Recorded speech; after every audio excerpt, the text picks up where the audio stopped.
কয়েকদিনের রক্তক্ষয়ী সংঘাতের পর যুদ্ধবিরতিতে পৌঁছেছে পাকিস্তান ভারত। এর ফলে দেশ দুটির মধ্যে সামরিক উত্তেজনা কমে এলেও অভিন্ন নদীর পানি চুক্তি নিয়ে উভয় পক্ষের মধ্যে বাড়ছে বিরোধ। ভারতের একতরফা সিদ্ধান্তে সিন্ধু নদের পানি চুক্তি স্থগিত করার পদক্ষেপকে আন্তর্জাতিক আইনের লঙ্ঘন বলছে পাকিস্তান।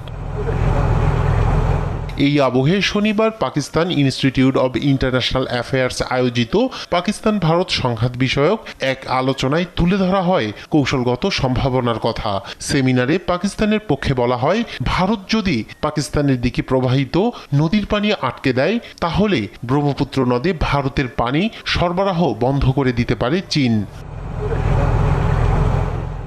পিআইআইএ চেয়ারপারসন ডক্টর মাসুমা হাসান জানান, সাম্প্রতিক সংঘাত নিয়ে বিভিন্ন মতামত, বিশেষ করে তরুণ প্রজন্মের দৃষ্টিভঙ্গি জানা জরুরি ছিল। তাই গবেষণা সহকারীদের বিভিন্ন দিক নিয়ে আলোচনা করার জন্য আহ্বান জানান তারা। এ সময় পানি সম্পদ ও গণমাধ্যমের কৌশলগত হুমকি মোকাবেলার নানা দিক নিয়ে নিজেদের মতামত তুলে ধরেন তরুণ গবেষণা সহকারীরা।